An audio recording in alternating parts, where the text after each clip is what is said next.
Skin that smoke wagon and see what happens. How's that for a slice of fried gold? Oh, I'm sorry. I didn't know how this machine worked. It seems to run on some form of electricity. And it was wrong. It was a bad call, Ripley. It was a bad call. Bad call. Some are good for fighting, others for dying.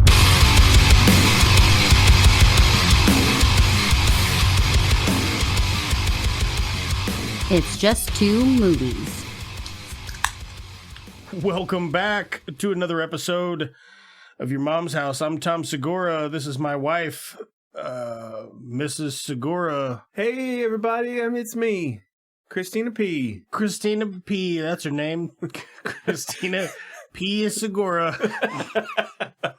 No, it's another episode of It's Just Two Movies. My name is Daniel King. With me today is Bird, back in the hizzy. Back in the house, baby. Back in the hizzy. It hasn't been that long since I've seen you, but for Right.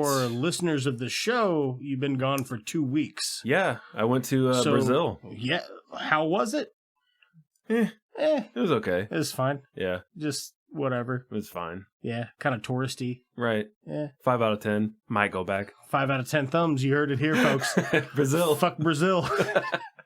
So, real briefly, if you are not familiar with the show, what we do is we watch 2 movies. We watch a good one, and then we watch a bad one that has something kind of in common. This week, we're talking about time. That's right. Time stuff. Movies about time. Time to watch 2 movies. That's right. Time to watch 2 movies. This was my pick, right? Yeah. Yeah. You picked this one. This was my pick. So I picked the movie Palm Springs from 2020. Mm-hmm. This is a movie that's on Hulu exclusively, I believe. It is. Yeah, it's a Hulu OG. OG. Hulu original graphic presentation. That's it. OGP.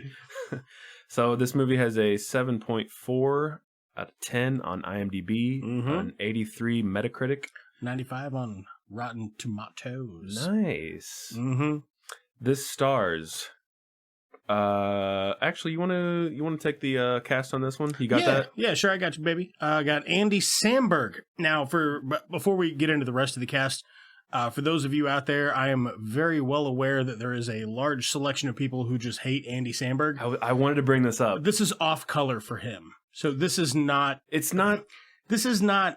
This is not the Andy Samberg show. This is not. This is like him toned down, kind of doing a dramatic role, but it is still. He's keeping it light. Yeah, he's still funny. It's just it's not his usual brand or his shtick, I guess. Right. Yeah. So I did want to get that across right out of the gate. Andy Samberg, Kristen Milioti, Camila Mendez, Meredith Hagner, Tyler Hoechlin, nice, J.K. Simmons, and Peter Gallagher. And, there's a couple more people in there, but they're all pretty minor. I do want to bring up Dale Dickey. She's she's an older gal that... Oh, yeah, she plays the Darla. In the bar. Yeah, that's a good one. Other than that, yeah, you pretty much said... everybody else that I have. Yeah, that's it. I would say pretty much your main characters are Andy Samberg, Kristen Milioti, and I hope I'm pronouncing her name right. She is fantastic, by the way. I've seen her in all of 2 things. She's not in a whole lot. No, but I think she's kind of up and coming. She's outstanding. If anybody out there listens to this and is like looking for casting, check out Kristen Milioti in Palm Springs, and she's also in HBO series named Made for Love. Is that the new one she's in? Or okay. Yeah. So originally I had trouble finding the budget for this, but I just did a little bit of digging, and there was an article. It stated that the budget was under $5 million. Did you find that, or were you like, I couldn't find it? I found $5 million is what I found, but unfortunately, I also, for the box office stuff, this lost a ton of money because it released on Hulu during 2020. When theaters were closed. What are you going to do? This would have been a fucking smash hit sensation. And I can't believe that it didn't even make $1 million. No, it did. Well, I mean, worldwide. Okay. Worldwide, because I've got is technically box office. I've got $750,000. Yeah, as far as box office goes, but worldwide, it did make $1.5 million, I think. Nice. But yeah, it lost. That sucks that it lost a lot of money because it is a fantastic film. I would watch more of this. This is directed by Max Barbakow. Story by Andy Sayara. That's the closest I'm going to be able to get. And Max Barbakow. Yeah. Yeah, it's fantastic. If you don't know anything about this, I highly encourage you to just stop listening and go watch the movie, because it's one of those movies that you're going to be surprised by a few things on your your initial viewing, right? Yeah, second time around, you're going to be like, oh yeah, it's an hour 30 comedy sci-fi movie that is great, and I would argue it's also like a rom-com sci-fi, but it is more forward comedy leaning than romance. Yeah. Spoiler free, how would you describe what this movie is about? Like, if you remember video stores, that was a thing. You could go in a building and rent movies. Rent a thing. This would be on the back of the VHS cassette box. I would say it's very it right off the bat, it reminds me of Groundhog Day. It essentially kind of is a Groundhog Day type movie. Yeah, it's like two strangers that don't really know each other at a wedding. Yes. They keep reliving the day of the wedding. Right. And neither of them are involved, which is, that's the part that I liked about it being different, is Kristen Milioti is like the sister of the bride. Yes, correct.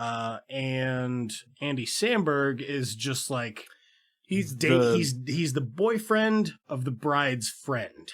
Yes, and she's in the wedding as well. Right. So normally when you get this kind of shit, like one of the two people in the story is either the bride or the groom. Yeah. So it's refreshing to just see just a couple of people, just not that. Yeah. Yeah. True. I've been beat over the head with that. It's okay. It can be a good trope. Alicia and I both love the movie Bridesmaids. Oh yeah. Great movie. That's got a lot to do with the bride and that sort of shit. Yeah. Really been beat over the head with that for my entire life in any movie involving a wedding. Right. Yeah. So yeah, that's what we have. We have a movie about a time loop, and we'll get into the meat, as they say, of that and what happens and why it happens. And then we're gonna watch Time Cop. We're not. We're not. We're not. Time Cop's outstanding. That was clearly a bit that I'm doing. Time Cop. Time Cop's good. All right, you ready to get into this? Yeah. Let's fucking dive right into it, baby. What do you got? I mean, I guess we'll just go through it. Yeah, we can kind of briefly go through it. The first thing that I like is it will get a giggle out of you in the first 2 minutes, because Andy Samberg wakes up and he's like starts fucking his old lady, and I guess he awkwardly he can't quite get off. You know, he can't quite finish. Yeah. So she's like, "Oh, I got to start getting ready." She's like, "Just finish yourself. You can watch me." So he's standing there. You can see him jerking it. And she's digging through her luggage, and she's like, shit, oh god, shit, and it's just focused on Andy Samberg and his facial expression while he just looks sad while he's trying to finish himself. He looks so sad. Like, that's an awful lot of effort for a thing that you're clearly not into, right? But I suppose he does finish. Does he? I don't remember.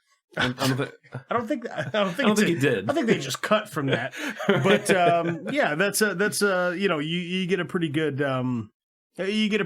laugh right out of the gate. Just you feel like you can relate to the dude 10 seconds into the show, into the movie. Yeah. So as we said before, his girlfriend, her best friend, whatever, she's getting married.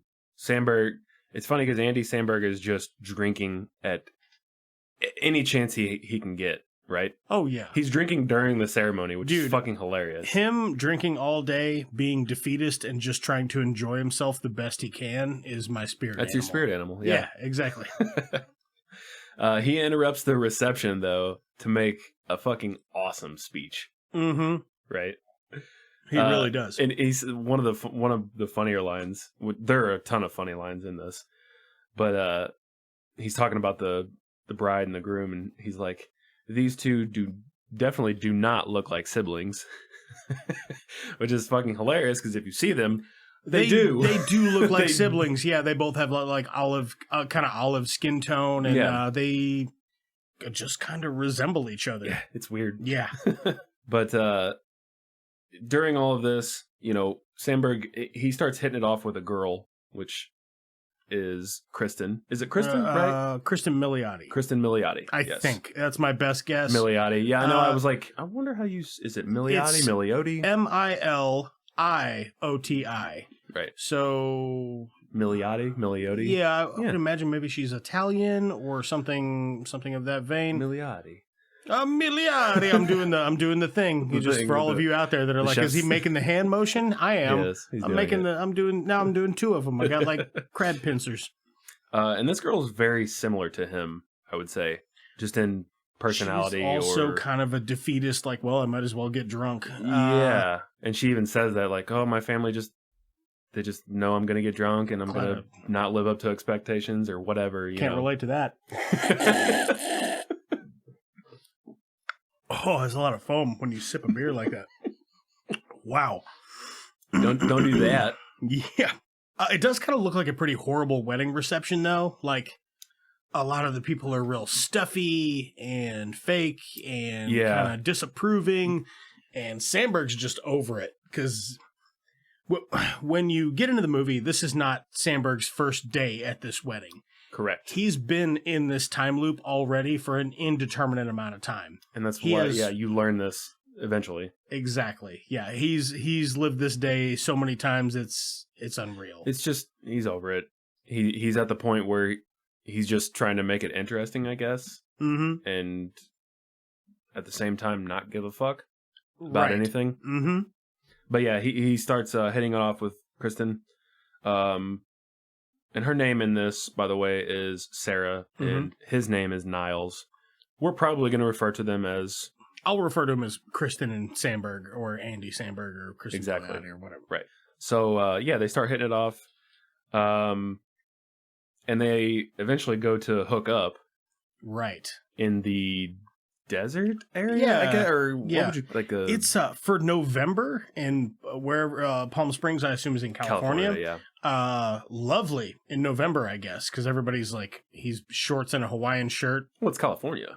I mean, yeah, in November though. I didn't know it was that nice. I think so. Yeah. Well, anyway, I haven't been. But... Looks lovely. Yeah. So they do go to hook up in the desert. She's like, "Oh, okay, get your clothes off." So he goes to take his clothes off. And this is where you get your first intro to J.K. Simmons' character named Roy. Oh, man. And I love the way that he is just an absolute fucking psychopath. And then later in the movie, he's a little more relatable. Yeah. But at first impressions, he's a absolute stone cold psychopath.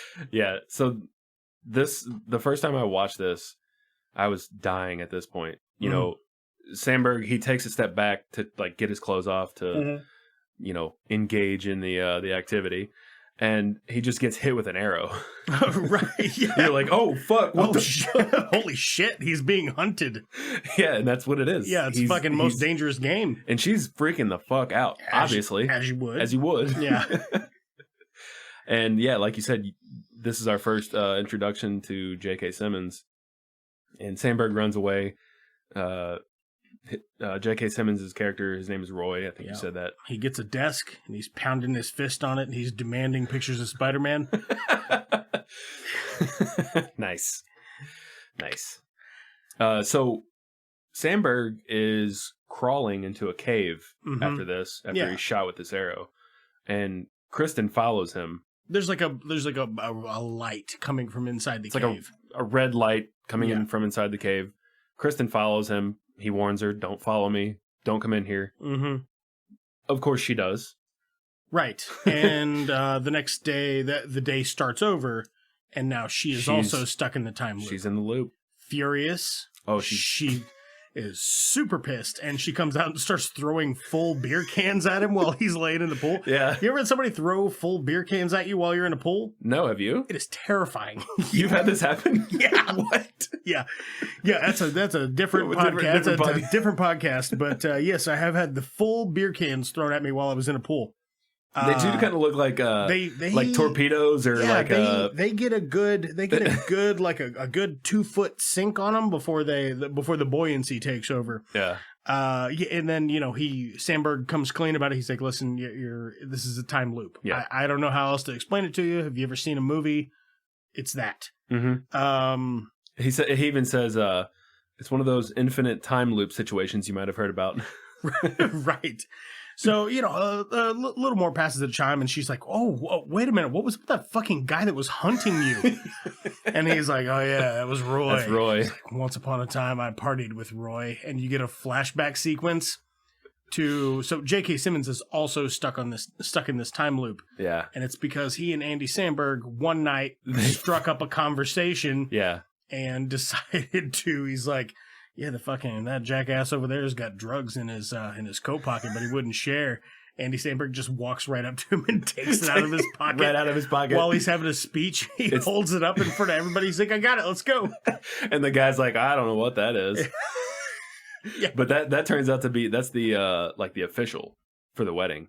Oh, yeah, that's the officiant. I really like his getup. He's wearing like a matador, like a matador. I don't know, some sort of Spanish origin suit. It's very much not a regular suit that you would see at a wedding. It's a pretty badass suit, though. It's fucking pretty rad looking. I'd wear that. So, just going back a little bit, she learns from Sandberg that there's an earthquake that happens every day, which opens up the cave. Right. So there's a little bit of information there on why this is happening, I guess. Right. It's just enough, I think, though. Yeah. You just keep it a little vague. Yeah. You don't have to nail everything down to the wall. Right. So when JK and Sandberg do meet, I really like the whole sequence with them doing drugs and partying. That, and just like even before that, like before they start partying, Sandberg, they just stare at each other awkwardly kind of for like 10 seconds. And Sandberg's like, I like your hat. Of course you do. He's like, let me get a Moscato. And then he's like, on second thought, make that two shots of bourbon. Yeah.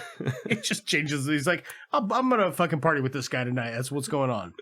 And turned out to be the biggest mistake of his life because he gets stuck in that time loop. Right. Then you get more of Kristen Milioti and Andy Samberg like hanging out, exploring the things about the time loop. And she's like, what if I kill myself? And he's like, okay, I've done that. We can just skip this phase. I've done all this. So then they're driving in a car and he lays his head on the dash. She's like, what are you doing? He's like, I'm bracing for a quick death. Nothing sucks worse than dying slowly in the ICU. Yeah, he's like, pain is real. Pain's very real, yeah. Just because we're in a loop.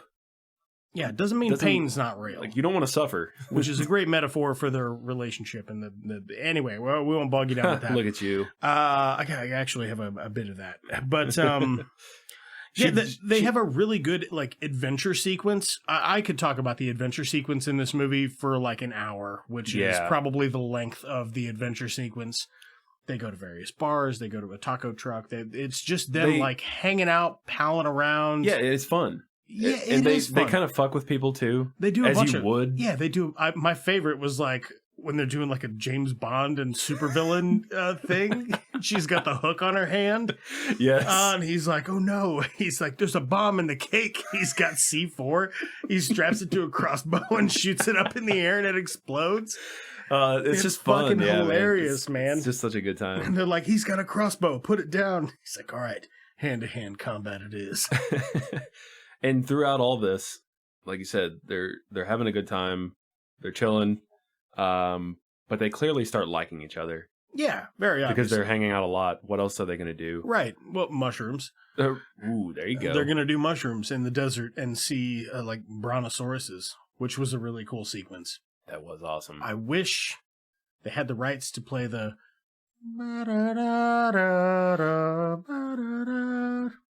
Welcome, Dr. Grant, to Jurassic Park.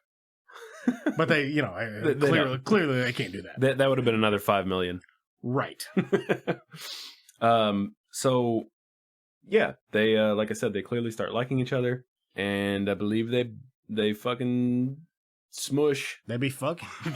They fucking be fucking. You know. They fucking be fucking.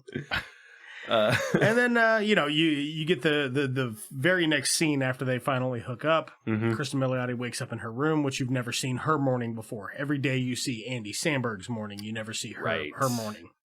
Her morning is she wakes up with the groom. Oof. And he's like, you gotta go before somebody sees you. So she has the shame where she's been banging her sister's fiance. Oh my God. On the day of their wedding. You know what I mean? That's heavy shit, dude. That is pretty heavy shit. So she feels like shit about it. And that's the main reason she wants to get out of that time loop so bad, and why she's so defeatist and hates herself so much. Samberg hates himself because he's not willing to do the work to figure out how to get out of the loop. No, he's just existing. He's just existing at that point. In the loop, you know? Yeah. She's at such a hurtful, rock bottom juncture of her life that she physically cannot go on reliving it every day. Yeah. And because of this, skipping ahead just a little bit, she leaves, and every morning he wakes up, he can't find her. Right. You know, they end up fighting. Maybe she wakes up 3 minutes earlier than him. That's enough time to get the hell out of Dodge. Yeah. They end up fighting because it's revealed that he's actually slept with her. Yeah, they have a bit of a tiff, several times, I think. A little lover's quarrel, you know what I mean? Yeah. I mean, if he's done this 100,000 times. Yeah.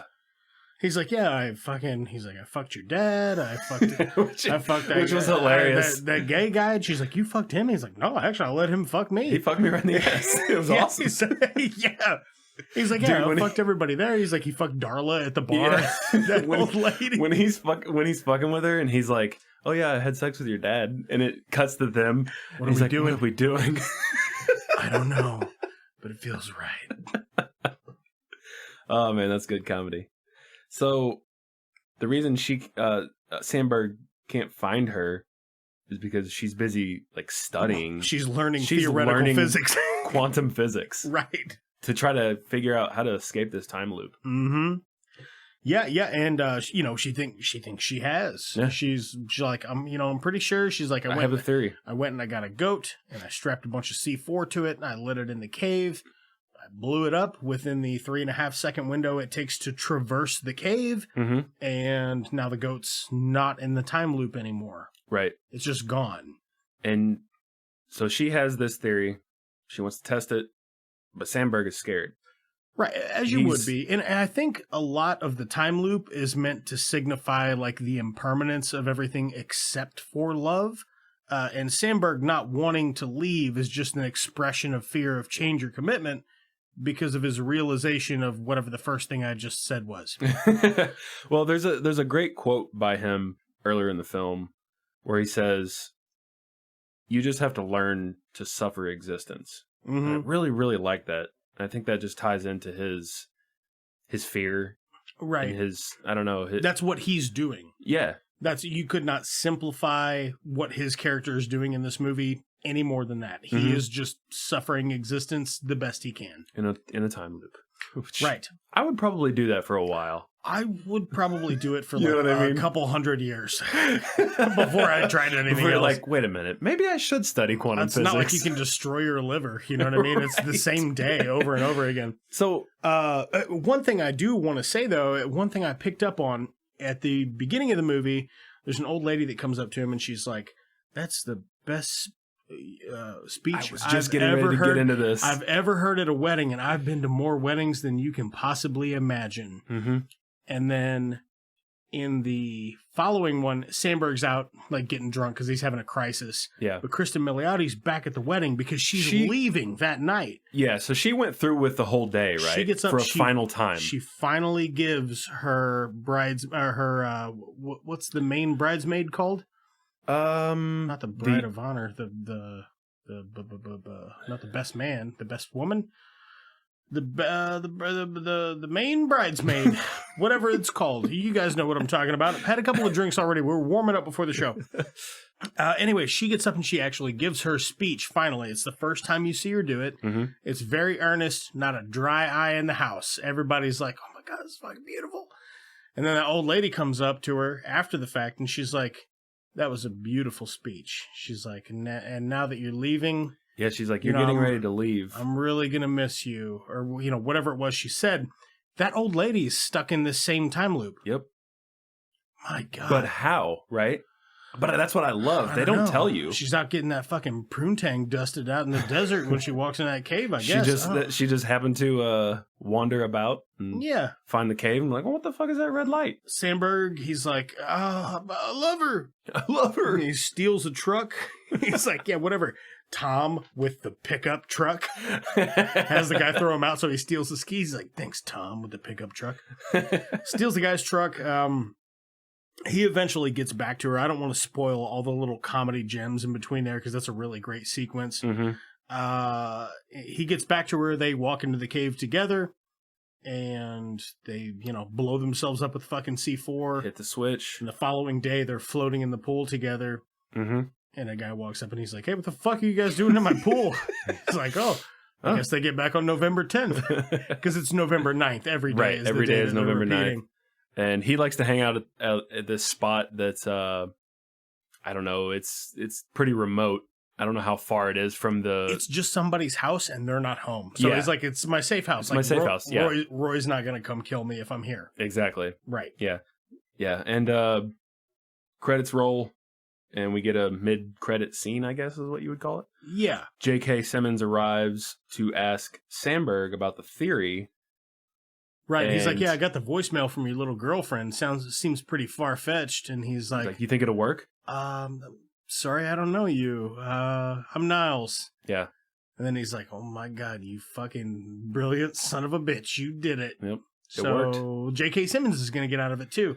There's a prior in the movie, very briefly, Sandberg goes to J.K. Simmons' house. And in he's crisis, like, because he's having a crisis. He's like, look, man, I need to bury the hatchet. He's like, you want to fucking murder me or whatever. And they have a little powwow and they chat it out a bit. Mm-hmm. And then instead of Sandberg driving back to where the wedding is, he's like, can you just kill me? Save me the drive. Right. Because he drives to Irvine, I believe. Yeah. Because they're in Palm Springs. He drives to Irvine where Roy lives. Right. And it's funny. There's a funny bit there with his whole family. Roy's family just... Oh, yeah. Like, they're really weirded out by Sandberg being there. Little Jimmy tending his dog shit. All right. No more spoilers about that. All right. What do you give this for thumbs? For 10, if you had 10... Time loop thumbs? If you had 10 thumbs that were stuck in a time loop and you couldn't ever really take them out... So, theoretically, you're giving it 10 thumbs whether you want to or not, because they're always existing. But in an instant, if you could just pick out one moment of time is a flat circle, how many of those thumbs would you put on a pizza inner tube and float it in a pool for the movie Palm Springs? I think I'm just going to go 10. I'm going to go 9.5. Yeah. It's just, this movie's fucking fantastic. I couldn't really find much wrong with it. No, it's so much fun. It's fun. And this is actually my third watch. Oh, okay. Alicia and I watched this twice. We both had a blast with this. I mean, This is a really fun flick. Yeah. Yeah, I don't have anything shitty to say about it, No. except for the fact that if it were longer, I wouldn't care. I wouldn't care, but I don't think it needs to be. It's got a great pacing. The only thing you could say about it is, as far as the time loop situation goes, it's not really new. It's not a new idea. This has been used, but... Right. This is perfect casting. Yeah, for sure. All the casting in it is perfect. For sure. And I mean, this is like a fucking ringer of a role for Kristen Milioti. Mm-hmm. This is not something that I would have initially seen Andy Samberg in. I wouldn't be surprised if he's approached for more roles like this moving forward. Which would be awesome. Yeah, because he was fantastic in this. Mm-hmm. Like, Andy Samberg's brand of comedy, I have to be in the mood for it. Oh, yeah, for sure. I do like Brooklyn Nine-Nine. Mm-hmm. haven't watched all of it. I'm probably like halfway through all of the episodes of Brooklyn Nine-Nine that currently exist. But there's so many characters in that cast to choose from. They all get their own little independent adventure episodes. For sure. It's not the Andy Samberg show, because he's a little in your face. He can be too much, and I get why people don't like him. I honestly do. Right. This is not that. No. Yeah. Because as someone who is a fan of his work, Mm-hmm. I like most of his shit. Yeah, same. I love Brooklyn. There are times within Brooklyn that it's like, you didn't have to go that far. Yeah, and it might just be part of his SNL career that was too... Maybe, It was a little too elevated for me. Mm-hmm. Yeah. I shouldn't say elevated. It's pretty low-hanging fruit. But anyway, yeah, I mean, that's where we're at on Palm Springs. Man, I got a really good buzz tied on here in 34 minutes. Let's go. You want to watch Teenage Mutant Ninja Turtles 3, Turtles in Time? I do. As it's called in some places, but not in some other places, because Turtles in Time is also a Super Nintendo game. I'm really excited about it. I fucking cannot wait. Yeah, boy. Yeah. Gonna have some beers. Fucking, all right. Well, you listen to a fake thing. We're going to go Cowabunga. Coming this October. No Country for Birdman. You know, my daddy was a sheriff at the same time, and I like to think he was proud. Just the look in his eyes as he's strangling this man. Good Lord, Sheriff, it's quite a mess we got over here, isn't it? Well, if it ain't, it'll do until the mess gets here. Llewellyn Moss, a perfect cowboy name. Where you been all day? What's in the satchel? Well, I meant no offense, young sir. I'll tell you what, why don't you come on down there? We're about to go have a little supper. Keep running that mouth, I'm gonna take you in the back and screw you. Keep it up. It's kind of hard to escape from something like this when you're in the middle of nowhere. I'm going to do something fucking stupid. If I don't come back, tell my mama I love her. If you know where the money is, why don't you have it right now? Your mama's dead, Llewellyn. Oh, then I'll tell her myself. What's in the satchel? Are you deaf or are you fucking stupid? Y'all getting any rain up there? He takes his boots off. He takes his socks off. To give out no information. He is just a fucking beast of a man. Sheriff, we just missed him. Kind of makes his head look like the tip of a penis. Oh, he dead, all right. Where's my medicine? I put it right here. I got the cancer. Trying to keep up with the case. We're going to El Paso. You know how many people I know in El Paso? Let me tell you a little story. Hello, Carson. Let's go to your room. Jacking off. Because he's drinking that same milk that fucking Anton drank. I thought no one would ever ask. I've never seen a Mexican in a suit before. You're gonna get a little blood everywhere. Ooh, doggy, that's a lot of smack. He's seeing the same things I'm seeing. Between the battle between man and steer, nothing is certain. Kind of a hitman, I guess. Because things are getting a little out of hand. He's got no boots. He's got buckshot in his shoulder. He's got a fucking wet gun. Orson Welles shows up? I ain't asking you to do nothing illegal. Norteño band? Would he be dead? You bring me the money. I'll spare your wife. They just casually have a tarp over it. You got it. If you're into Wild West footwear, check it out. Let me know if anybody comes in. And by that I mean any swinging dick. Now he's got no boots. Essentially tracked down the last man standing. But he has the money. Bardem. Brolin. Jones. No Country for Birdman. Oh, shit. Let's get fucking tanked.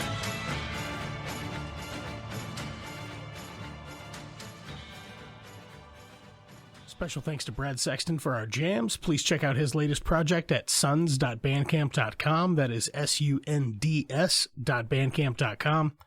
Thanks to Lamplighter Productions for our artwork. Please check out more of their stuff on Instagram at lamplighter_productions_IL.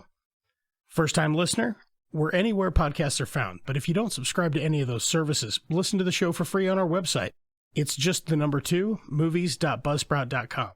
That's it's just 2movies.buzzsprout.com.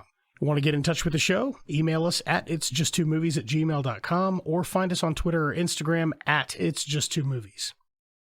Want to support the show? Great. Leave a like, comment, or subscribe on whatever platform tickles your fancy. So anyway, back to the show. We're back, man. Dude. Ow. Whoa. Excellent.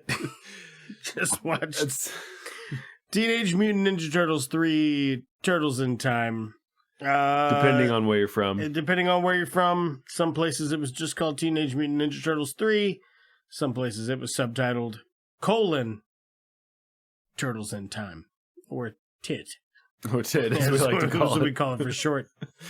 So TMNT3 TIT is a 1993 family adventure. It's got a 4.8 out of 10 on IMDb, 23% on Rotten Tomatoes, 40% on Metacritic.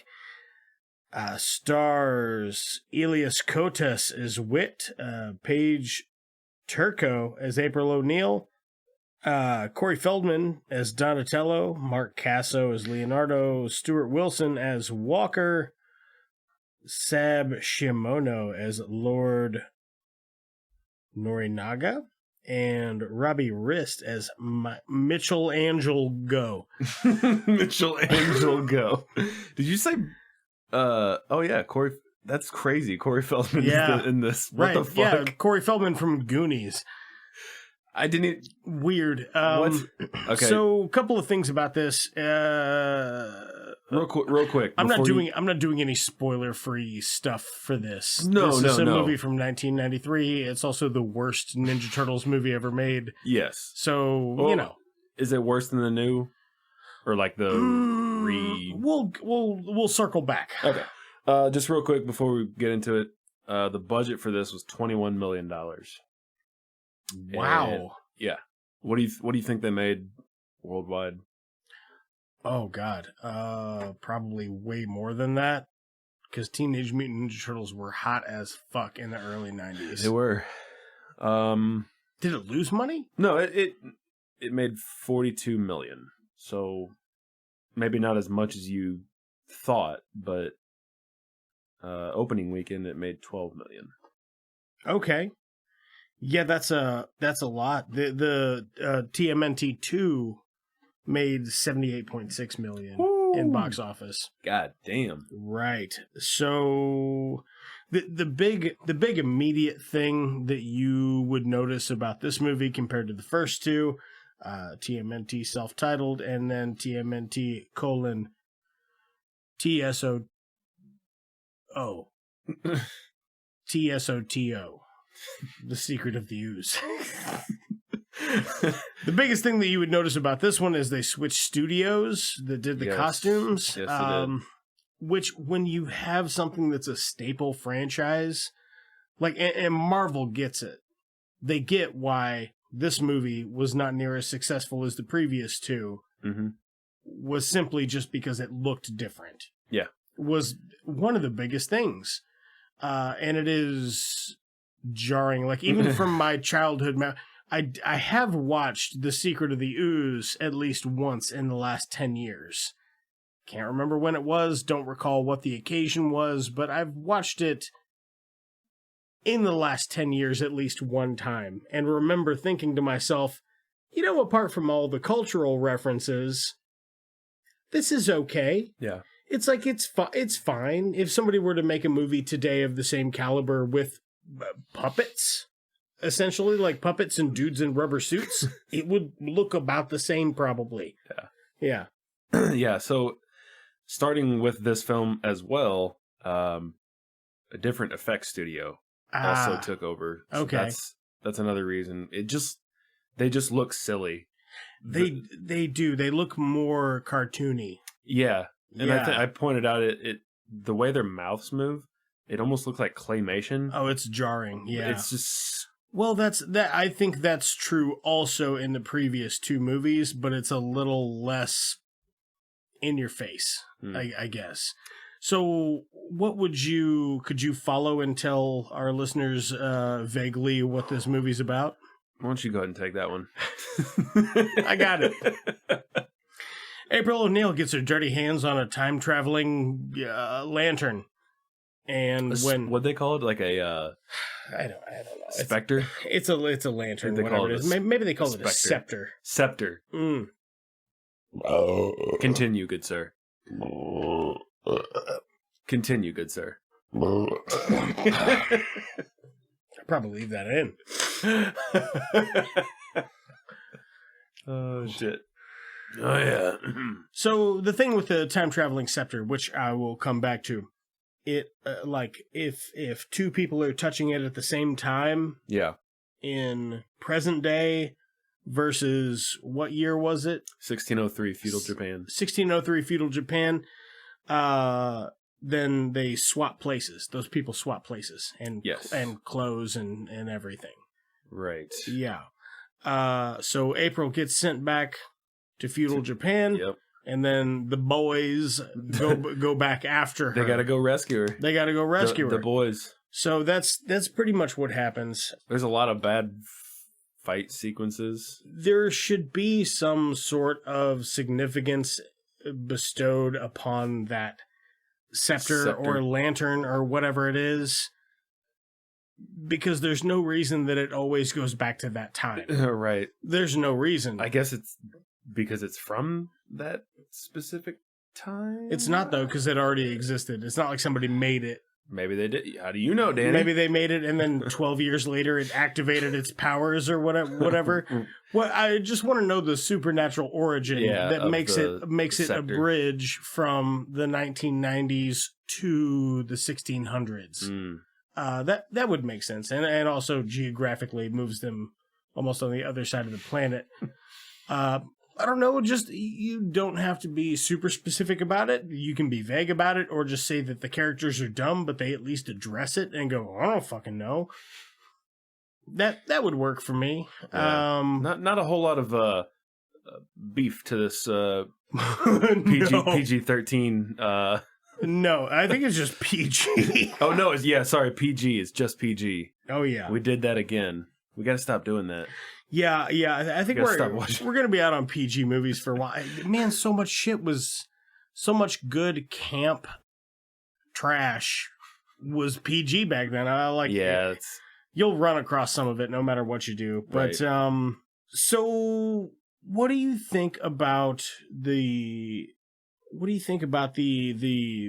fluff where they are actually in feudal Japan? Like in Japanese lore, there is a monster called a kappa or a kappa. I might be pronouncing it wrong, but it's like a turtle demon thing, and it what it likes to do, and I shit you not on this, is the kappa will actually reach up your butt and pull your organs out through your butt and eat them.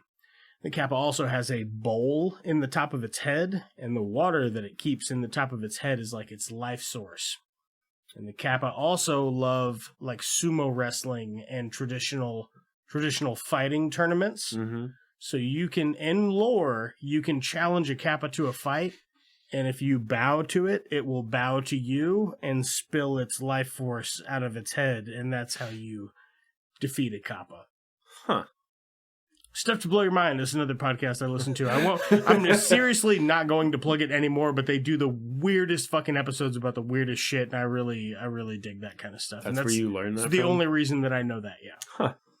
Yeah, interesting stuff, like learning about just weird historical monsters, and then they do like scientific parallels to real creatures. It's interesting stuff. Anyway, like how they all refer. Well, I guess if you didn't really know all that stuff about the kappa, it wouldn't be interesting. You would just know it's a Japanese monster. I thought that was a really cool inclusion. How every time they would see the Teenage Mutant Ninja Turtles, they'd be like, "Oh, they think it's kappa." They think it's the demon. Yeah, and they all run away from it because they're terrified of it because there's no bowl in its head. Like you can't easily kill it now. That's an interesting inclusion there, for sure. Yeah, I did like that, like story-wise. Yeah. The rest of it, I would say the only other redeeming feature that this entire movie has is the fact that some of the martial arts is actually pretty impressive, especially in like a big rubber suit. Yeah, the martial arts itself, like whenever someone's... I'm talking like 2 scenes. The rest of it... No, I'm saying like whenever someone's just by them, like just that person is performing whatever they're doing. But the fights themselves, like, it's just not great. It's just silly. It's like, super silly. Yeah, exactly. The fighting scenes are just... That's what I say, the martial arts in, like, 2 scenes. And one of them they give you in the first, like, 5 minutes of the movie. Yeah. And then the other one's, like, 3/4 of the way through it, and it's still not that impressive. How did you feel about the fight scene in the beginning with the ninjas fighting on horseback. I didn't like it. I didn't like it because they wouldn't fight on horseback. They would get off of horseback Exactly. and be like, oh, fucking... Now we're... Yeah, well, I'll fight you with great honor. Let's see who can cut each other's heads off or, whatever. Fuck yeah. Yeah, I didn't like that. I did like the cinematography when it first opened up, and then that kind of looked cool. It was one good shot, and then the rest of it was like, it's 1993. But it was cool because it, like, the opening scene, it also, it's like a sunrise, and you've got like samurai riders coming up through the sunrise on the horizon. But it also like transitioned into the next scene really well. Yeah, I don't know. And then the rest of the film is just trash. There were a couple okay cuts in it, but I mean, I'm about to tear it down to its fucking knees, so I just wanted to get the positive things out of the way. So, second of all, some weird kind of child rapey bits in this. Not really. We were just riffing off of it, but it could easily be misconstrued as that. The facial expressions are fucking awful. Their lips don't match the... And to a child, they would be very frightening. It would be terrifying. There's a bit where one of the turtles gives a kid mouth-to-mouth, and he was like in a burning building or whatever, and he comes to, and he would just be like, God, no, fuck! What the fuck? You'd just be terrified, man. Some giant turtle monster with its mouth in your face. Oh, no bueno. No bueno. Briefly, and we were looking at it. There's a bit where Casey Jones, Japanese guys from feudal Japan get transported to 1993 New York City sewer. Mm-hmm. Splinter and Casey Jones are there. Casey's like taking care of those dudes, and he puts on a hockey game, and they all love hockey. When he puts on the hockey game, pretty sure it's Rangers versus Blues. And after looking it up, it looks like we might have lost that series. If that were the case, kind of hard to tell because... Yeah. The jerseys did look similar. It's one still shot, but the jerseys were very similar, but there were no names in the back. Yeah, and super weird. Yeah. That was strange. Super weird that they bothered to put it on TV and made it 2 actual team jerseys, but omitted the names and couldn't just... Unless they were just similar colors. I guess they can't get the rights to the broadcast. No, you probably can't show those names. No. You know what I mean? No. So I don't know. It'd be interesting to see if that was an actual game or if that was just... Yeah. It does look like you said. It would be cool. Like... I'll have to find a podcast on Teenage Mutant Ninja Turtles 3. Listen to it. See if they they do the homework. You know what I mean? We're not doing it here. Hell Some no. of it, no. This is what we do on the show is we go have a couple of drinks and we watch a bad movie and we come in here and we take it a shit on it. This is no exception. Yeah. There were a lot of things I really didn't like about this. Yeah. There were a couple that I thought I was like, that's it's from a franchise that I remember when I was a child. I remember walking out of the theater for TMNT3 : Turtles in Time or TIT Tit. And I remember being disappointed. At 8 years old? At 8 years old. You said you were 8? Maybe. It's, I was hypothetically. Could have been 15. I could have been 15. Could have been not born yet. I could be making this whole thing up. Is this still a good bit? Write us at itsjusttwomovies@gmail.com. At itsjusttwomovies on Twitter or Instagram. I might have been 4 years old. No. That's hot. 6 years old. Maybe I wasn't. Maybe I was 16. You never know. No, but honestly, growing up, the Turtles were my jam. Same. I was more into the animated series. Yeah, Turtles, Ghostbusters, Dino Riders. That was my trio, and a TV show nobody I've ever met has ever seen called Bucky O'Hare. But that's a different thing. If you've ever seen Bucky O'Hare, please write me at itsjusttwomovies@gmail.com so I can make sure that it's not like a Mandela effect and I'm losing my mind. So do you think this movie could have been... It could have been okay. As a PG movie, though? Or as a PG movie in 1993, this could have been outstanding. Yeah. With a little more historical preface and also still using a Jim Henson studio creature effect. Anything yeah. from Jim Henson effects. Studios, they all look fantastic. I loved the Dark Crystal when I was a kid and used to have nightmares about it all the time and still loved it. Like, I still loved it. I loved, what are the other two big ones? The Neverending Story movies. I like those a lot when I was a kid. I wasn't really crazy about, like, the Muppets or Sesame Street or any of that shit, but I was fucking mad for everything else that Jim Henson made. I liked the aesthetic of it. I liked the way that it looked. It looked good. It was fun. It was creepy or terrifying, or, that studio had a way of making a puppet like give you an emotional reaction to the way that it looked. And that bit for this studio just did not land for me. It was I wonder disturbing. I wonder if it was a budget thing. Let's see what the budget for 2 was. Looks like it was $25 million. So really not far off from 3. No. So is that less than what was the budget for 3? It was a little bit less. Okay. It was I just had it pulled up, sorry. It was 21 million. Yeah. Jim Henson Studios are bust, man. Yeah. Then just don't make it.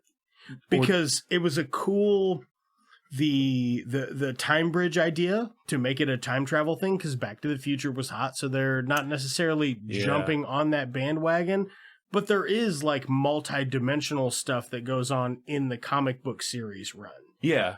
Which I've never read to its completion, but I have picked up about a dozen episodes in my day, and that's definitely an element. I mean, they go to space, they go to different dimensions and all this other stuff. And the video game is called Turtles in Time. Yeah, exactly. There's a Super Nintendo game, Teenage Mutant Ninja Turtles, Turtles in Time, Nintendo Switch. Please put that on the console for a friend of mine who would want to play it. No, but I love Teenage Mutant Ninja Turtles. It's near and dear to my heart. I grew up on that shit. Yeah, maybe. Maybe. Maybe I beat off to it. You know, you don't know how old I am. It's fine. You don't know me. Or maybe I don't even know what it is. Maybe I'm TMNT furry now. You know, who knows? I am near and dear to the franchise. This is a bad movie, though. Yeah, it's really bad. The acting, 90% of the effects are not good. Nope. The costumes are. They're pretty bad.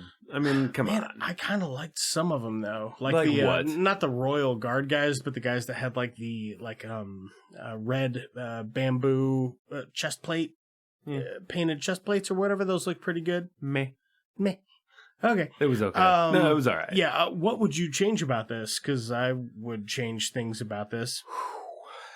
Most of the actors. Yeah. I think. What about the baddie, the bad guy, Mr. Baddie Bad? I'd change him. Yeah. I would for sure get rid of him, but who would you replace him with?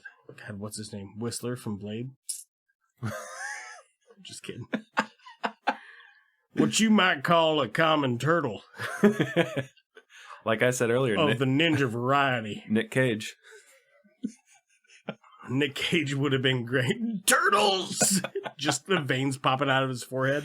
No, not really, because they're in 1603 feudal Japan. 1603 feudal Japan, you wouldn't make like an English guy. I mean, you could, historically speaking, because of trade routes and stuff, but you just don't, though. Just don't, because it's boring and it's pandering. You're just pandering to an Americanized audience. Yeah. You don't have to, though, because I am certainly anyway. Like, I would rather see something more authentic than that. Mm-hmm. But this is a PG movie, so it also has to appeal to kids. That's the thing, is you're looking at your target audience is probably what I say, like 6 to. Not if we remake this present day, though, it doesn't have to be. Yeah, true. I want to see a fucking rated R. Teenage Mutant Ninja Turtles film. I would be down for that, man. And it doesn't have to have much. It just has to be like I just think a little gory. It could and be just darker. Yeah, it could be gory. Tone, it could be gory and darker. Yeah, the overall tone, and not the other one. Listen, with the TMNT remakes, I'm not. Oh, the newer. Yeah, I'm not crazy about the look, like, at all. What were those? Were those just like PG-13? CGI, I think they might have been PG-13. Let's take a look. There's a bit where one of them gets like really high on like methadone. What? Yeah. He's like hooked up to tubes, and they're like sucking all his blood out or something. And they're like, "Well, give him this. It's like adrenaline, but it's made in a lab, so it's meth." So they give him a bunch of meth to bring him out of his methadone coma or whatever's going on. Yeah, the first one's PG-13. Yeah, I'm sure the second one's also PG-13. From my recollection, the second one was much better than the first one. But the first one might have, forgive the expression, might have just been shell shock because I didn't like the look of them so much. Yeah, so the second one, okay, yeah, also PG-13. And it generally, it had better reviews, so I guess... Yeah. It still had the same, a couple of the same actors. If you're going to remake it in 1993, I would say get rid of the English dude and just make him like a feuding clan. Something. Because this is feudal Japan and that's easy to do. Yeah. Plus with their very extreme coat of arms in feudal Japan, hence the futility. Mm-hmm. It would be easy to buy it as just a warmonger. You know what I mean? You could have easily done that and made it a darker tone throughout the whole film. Do you keep take it back to Jim Henson Studios, because whatever the other one is not. Or present day though. We present day. We just get fucking whoever. Doesn't matter. They're all into it now. If you were doing it present day, who would you get to voice the turtle? Would you keep the voices the same because that's canonically how they are? Or would you get new voice actors? I'd get new voice actors. I'd get Bill Hader. Oh, so we're making this a comedy now? Doesn't Jason have to be. Sudeikis. Yeah, I'd get Jason Sudeikis. I'd get maybe Andy Samberg to play Michelangelo. So we're just going fucking straight rated R comedy. Who'd you get to play Leonardo? Chris. Leonardo DiCaprio. Chris. No, he could play Raph. Just a bad boy. No, you get Tom Hardy. You get a Ham Tardy. Get a Ham Tardy to play your Raph. You probably get a. Does that sound kind of like a beverage? You walk up to the bar. Barkeep, yeah. Can I get a Ham Tardy? I get a Ham Tardy on the rocks. We'll make it a drink. Somebody out there, if you're a mixologist, making us just two movies, Ham Tardy, and send me the recipe, and I'll have a couple one night. Yeah. I'd probably get Paul Rudd to play Donatello. Nice. And I'd get Chris Evans. I get Chris Evans to play Leonardo. Yeah, but oddly enough, I would get Leonardo to play Raphael. Who would you get to play April? Or would you just keep her? She was okay. She just was from 1993. What are you going to do? She kept like breaking, though. Yeah. If you really paid it, she would like kind of laugh a little bit. Kristen Milioti? No, you know what? I'd like Alison Brie for that role. Yeah, I could see that. Yeah, I think she'd be good. She'd be good as an April O'Neil. And you probably need somebody who's got a little more fortitude. What if you could get like, well, I don't know, because it wouldn't fly because it wouldn't be canonical, but like Lupita Nyong'o. Oh, from Us and Black Panther, 12 Years a Slave. Yeah. What else was she? She's in all kinds of... She's in another Hulu original called something about kids. There's like zombies, and she's a preschool teacher, and she's got a bunch of kids. She's on a field trip. It's fantastic. I think it's called Little Monsters. Okay. But that's another Hulu original, since we're on the Hulu original teat tonight. the teat. The Hulu original Turtles in Time. Turtles. Wait, so would you, if we were remaking this, would you keep that same story? Or would you kind of fuck with it? And I don't think it's bad. I just think you need to elaborate on elaborate on how it works, because they never talk about it. They're just just better writing, basically. Yeah, just better writing. Just tell me about it. Yeah. Just say something about it, like how it works. And there's a bit where they put that scroll out on the table and Donatello's trying to figure out how to make another scepter or whatever, and they still don't explain it. Right. Like, just explain it. Right there. It just take a couple seconds. Yeah. Or you can either say it's an unknown, and that's fine. Then I know that you don't know, but you guys are just flying along by the seat of your pants like this is totally normal. And to me, going back to the 1600s is not normal. I'd like some sort of explanation, or at least to know that you also don't know. That'd be great. Mm-hmm. And that's fine. You can go, whoa, we all don't know. We have no fucking clue, Hey, dude. bro, it fucking sounds excellent. Do they have pizza? Back in the 1600s, bro? Yeah. Wise man say, what are you doing in my hut?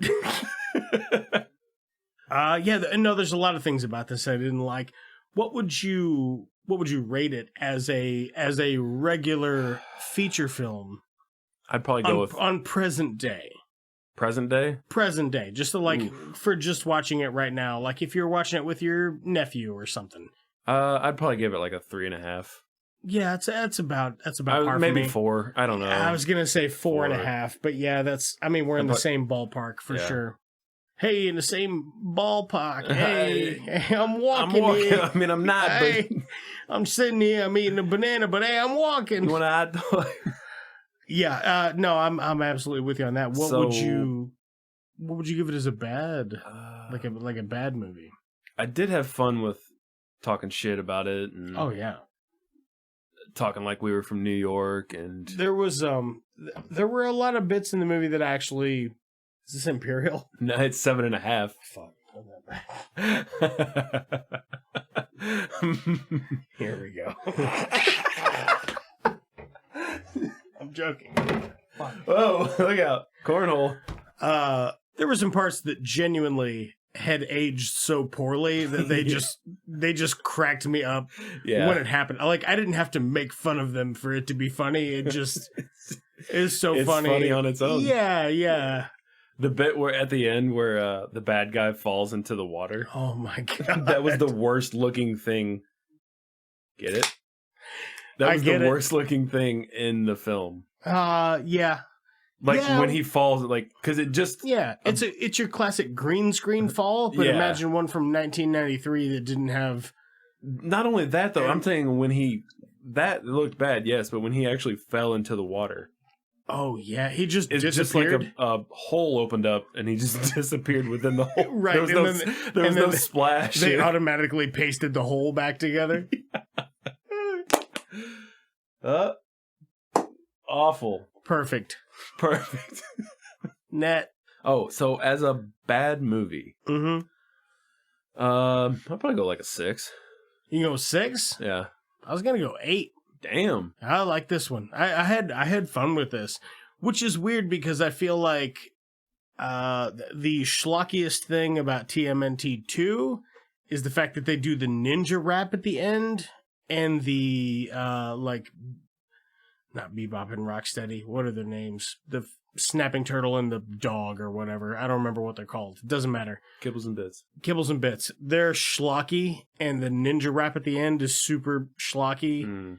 I don't remember. The first TMNT movie actually has like kind of a darker, intense kind of feel to it. It is dudes in rubber suits, which is weird, but the way that it's framed and shot is parts of it are quite touching. And there's none of that in this. None of it. What animal would you pick if you could? Any other one besides a turtle. Any other one. Teenage Mutant Ninja Stingrays. I'm fucking down with that. You know what I would pick? I'm down with that. You know what I'd pick? Adolescent mutated fish.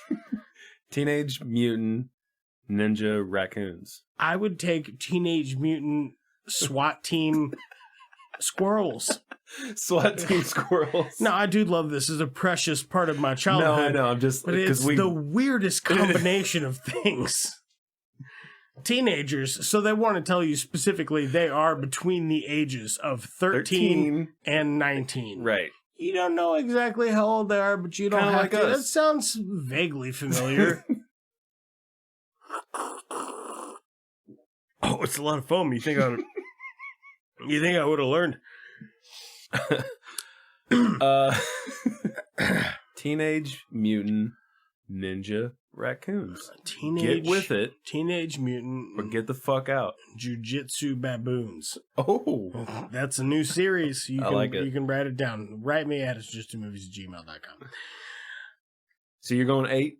I'm going to go 8, yeah, as a bad movie. I'm sticking with 6 just because it was too long. What was it, an hour and a half? At a breezy hour, at a breezy 90 minutes. Yeah, you still could have cut 15 minutes off of this and it not been a thing. So, I mean, that's all I've got for this. Have you gotten into anything else recently that you've been like, oh, this is good? What have I been? No, I mean, I've been reading Gravity's Rainbow. I think I told you a little bit about that. You text me about that. Yeah, it's pretty fucking hard to read. That sounds It's like a not fun. I say that, but then, I think you would like we it. talk about the stuff that I read. I like a lot of stuff that reads like a manual. No, that's I don't know. It's almost like an encyclopedia with all of the references and it's just inundated in it. Yeah, it's just a lot. But I've read Pynchon's first 2 novels and I really liked them, so I'm just kind of going through his catalog. Yeah, that's fair. He's just an interesting writer. It's great. That's right. I've almost completed Watchmen. I'm like 2 books away from finishing it. So I'll probably finish that before we record the next episode. Other than that, I watched all of the episodes that are available for F is for Family. Oh yeah, that Bill Burr animated show on Netflix. It's okay. I like it. Yeah, it's fine. I started watching Community, which is the show that I actually have never watched, although I've been a big fan of all of the rest of Dan Harmon's work. Mm-hmm. So I'd watched like 4 or 5 episodes of Community, and I was like, this is great. And then I stopped watching it for like a year, and now I'm like, all right, I'm going to watch all of it now. So I'm working on it. I'm getting into season 2 right now, and it's quite good. You like it? Yeah, I'm enjoying it quite a bit. I'm looking forward to wrapping up Watchmen and really getting into doing a deep dive into Amy Stewart's The Drunken Botanist, Nice. which I have read a couple, like 3 or 4 chapters out of, and I am enjoying quite a bit. But anytime I have time to read, I pick up Watchmen because I know it's breezier and I'm closer to being finished with it. Yeah. Very nice. Yeah, I've honestly been reading a lot. I started watching some True Detective on your recommendation. Which one? Season 1? Oh, okay. Yeah, of course. It's what I heard is season 1 is fantastic, season 2 is okay, and then don't worry about it. No, I would say watch season 1, skip season 2, watch season 3. Oh, okay. All right. Will do. Well, I'm like 4 episodes into season 1. I'm enjoying that quite a bit also. I was going to say, do you like it? Yeah. It's one of my favorite TV shows of all time. I think it's first of all, it surprised me that you would get Woody Harrelson and Matthew McConaughey to do a serialized show. And it's not their chemistry on screen that surprises me. It's the fact that they're both playing like super extreme roles. Yeah. You know what I mean? And still playing off each other so well. So yeah, Mm-hmm. I like that quite a bit. Oh, dude. Check out how wide my mouth is. He's got half of a 16-ounce beer can all the way in his mouth right now. You guys aren't gonna start sucking each other's dicks, are you? Let's go, talk! We're a one-eyed Batman! Can I make a suggestion that doesn't involve violence? Or is this the wrong crowd? Maybe we should call in a bomb threat to Houston. I think it's free beer night at the Astrodome. The Jedi, Bob. We don't fight with guns, we fight with our mind. Cousin, businesses are booming. That is one big pile of shit. Jog on.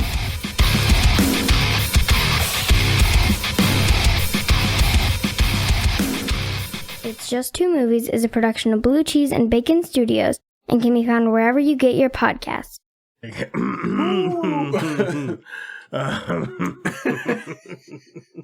almost spit my beer out, dude. I bet. That's pretty funny.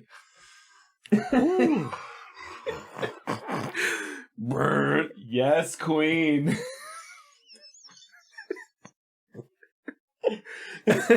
Just to be the staple comment to every part.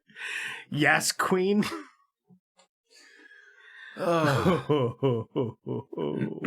That's feminist as fuck. Oh, the whole thing? The whole real. Have you seen my mouth? Check this out. Oh my god, we're gonna have a lot of fun tonight. We should end the show like that. That's it right there. Wow, have you seen how wide my mouth is? Check this out. Wow, he's got that whole beer can in there, ladies and gentlemen. Throw it down, outro. You guys are gonna start singing each other's dicks.